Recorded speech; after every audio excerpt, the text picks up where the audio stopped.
Today we're going to be discussing political cartoons and visual rhetoric. Let's start over our objectives. Your first objective, students will be able to analyze the political strategies used in political cartoons and how to use said strategies to understand political rhetoric in cartoons. 2, students will be able to write a meaningful paragraph analyzing a political cartoon of their choice. So one is a kind of conceptual, and the other is a language skills objective, something concrete you have to do. All right, analyzing political cartoon. What is a political cartoon? It's an interpreted drawing, usually using words, that conveys an idea or a message about a current issue, event, or problem. They're often simple. They used to be primarily in black and white. They're actually more often in color now because of the internet. And they're graphic depictions of a news story or event recent to when they're written and portray people's attitudes about a problem or an issue.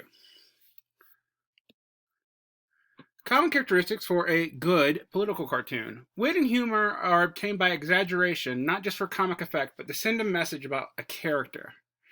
The cartoons must have some foundation in truth. Characters should be recognizable to the viewer, and the main point of the drawing must be in basis in fact, even if it conveys a philosophical or ideological bias.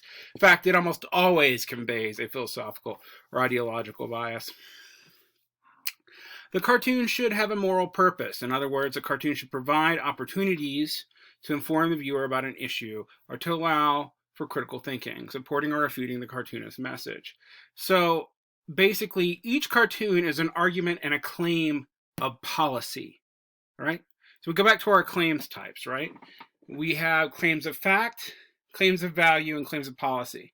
So this is normally going to be a claim of policy because policy, politics, it's in the word, right? But it also might be a claim of value. It might be, a values claim. What it's not going to be generally is just a fact, all right? And it's going to make an argument for that, but it's going to be largely an emotional argument. All right, symbolism. Cartoonists use simple objects or symbols that stand for far larger concepts or ideas. After you identify the symbol in a cartoon, think about what the cartoonist intended these symbols to stand for. So for example, you see here, you have all these hooded boards of education members who look like death. And then you have a textbook salesman, okay?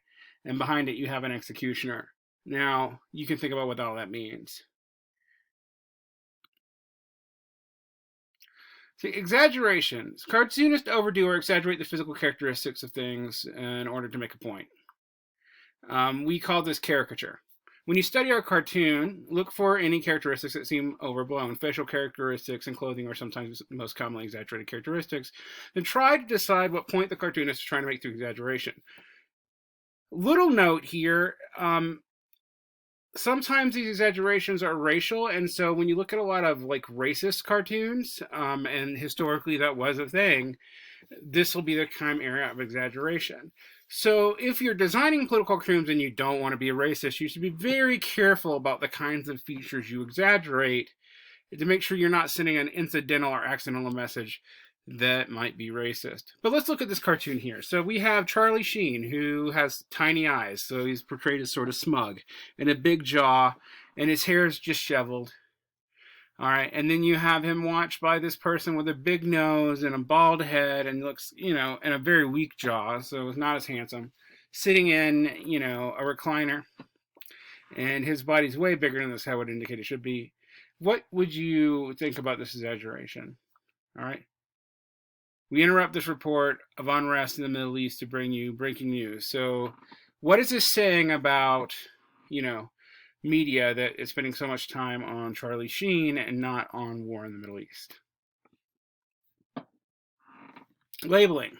Cartoonists will often label an object to people to make it clear what they stand for. Watch when different labels appear on your cartoon. Ask yourself why the cartoonist chose to label that particular person or object as opposed to just let it be, because does the label make the meaning more or less clear? So let's look at here. You have the pig going through customs and the TSA, and then you see this little thing, and it's supposed to be flying flu. All right, analogy. Often a comparison is made between two unlike things with similar characteristics. And this is done either in metaphor or simile in writing, but in In analogies and cartoons, you almost always straight up visual metaphor. By comparing two complex issues or situations with more familiar ones, cartoonists help the reader see it in a different light. After you've studied a cartoon for a while, then try to decide what the cartoon's main analogy is. What two situations does the cartoon compare? Once you understand the main analogy, decide if the comparison makes the cartoonist's point more clear to you or if it doesn't work.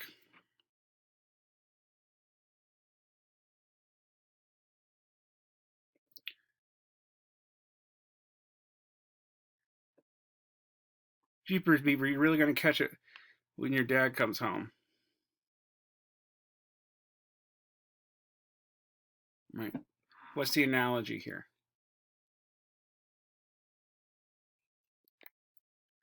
Irony.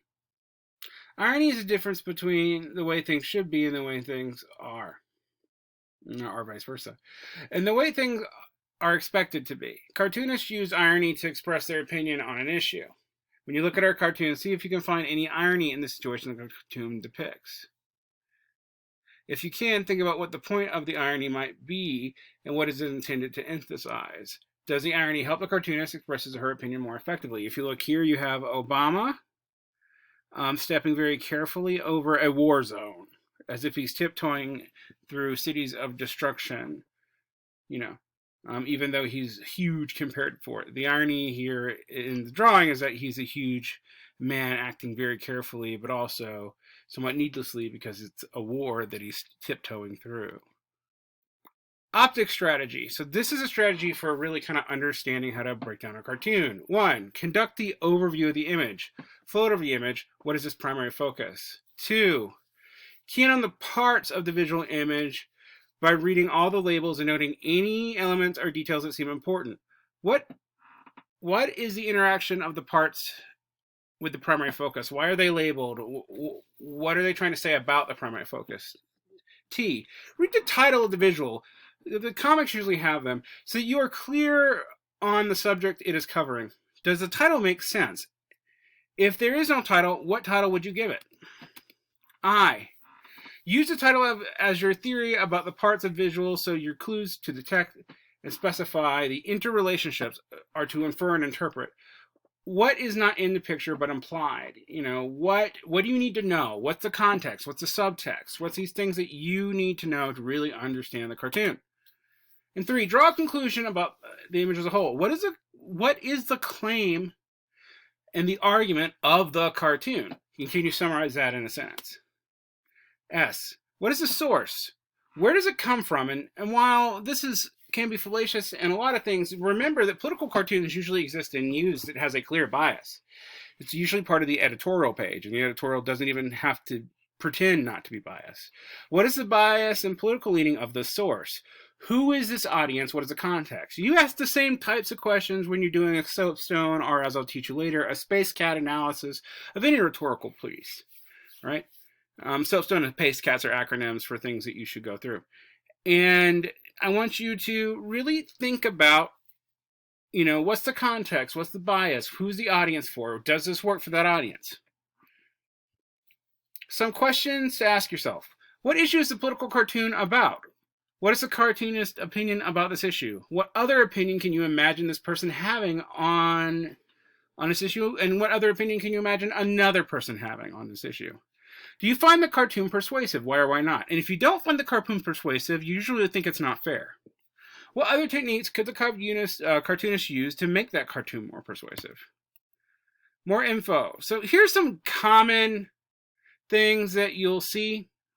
Powerful people are usually fat and large. Weak people are usually skinny. Are small head, big belly. You'll see that too. Green means environmental. Red means communist, except in America. In America, red means Republican, and that's confusing. Basically, as a side note, in the 2000 election, the I think it was CNN used red and blue to mark Democrat and Republican. Before that point, the parties were not associated with colors. And in fact, in Europe, blue is actually associated with conservatism, pink with socialism, red with communism, and gold with liberalism. And liberalism in Europe means something more like libertarian than liberal in the way we mean it. Good guys usually wear white, bad guys usually wear black. this is cultural stuff. For example, United States flag, bulls. You see all this. Panthers. USA is represented by Uncle Sam or an eagle.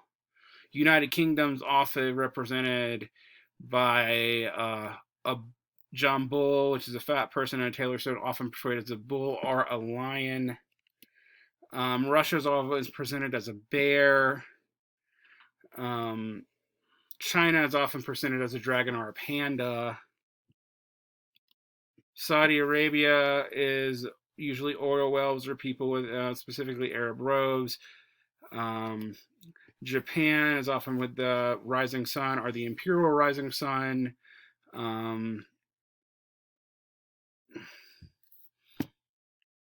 Sometimes you often see them with exaggerated racial characteristics, sadly. Or a sumo wrestler will portray Japan, or you'll see Mount Fuji. The U is often the multi-starred flag in a circle. In the U.S. politics, donkey represents Democrats, elephant represents Republicans, and Washington is represented by the Capitol building.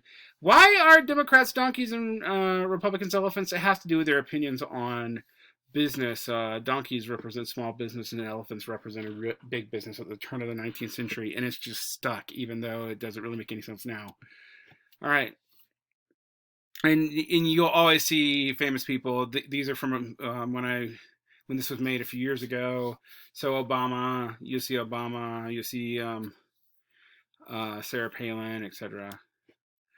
Certain other people you'll see Stalin and Saddam Hussein are represented by big mustaches. Castro, Gaddafi, Sarkozy, Putin. Putin is one of the only ones you'll still probably see today because he's still alive and still in charge of Russia.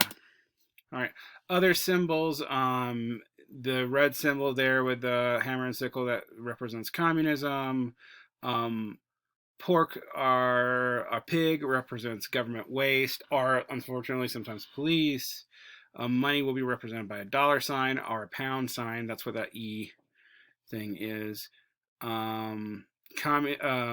Justice will be represented by a blind lady holding a sword and scales, and you'll often see the astrological symbols for male and female.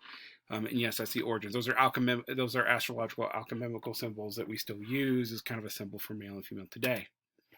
Other symbols you might run into: a swastika represents Nazism, an A in a circle represents anarchism. A red cross where all sides are in a square is the Red Cross organization, the UN symbol.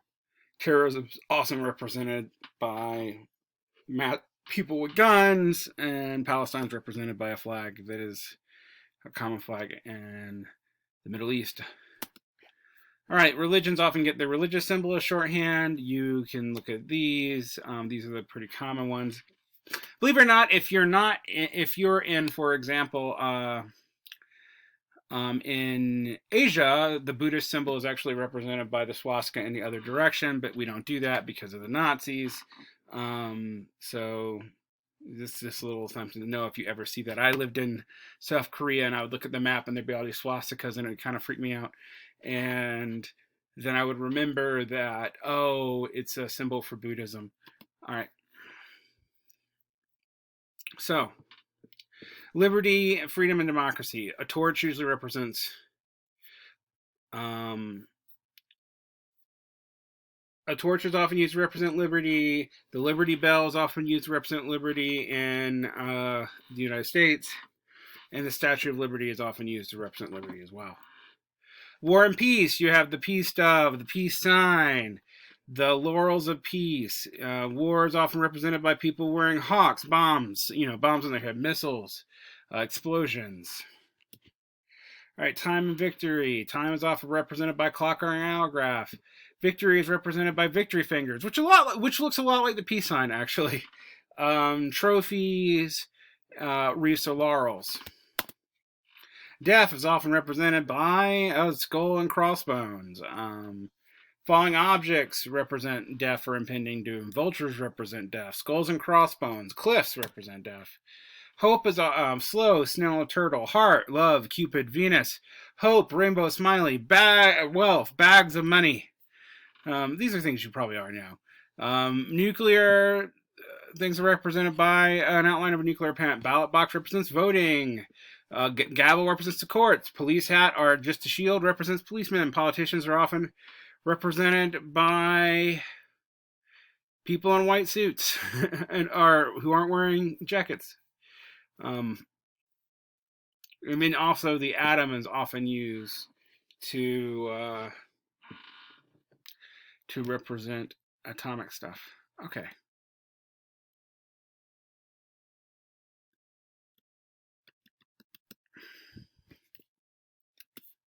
These are some other cartoons that use these motifs here. All right, motifs there, and there, and there. Now, you'll notice a lot of these are slightly older cartoons. We can, of course, update them with new ones, but the techniques all still apply.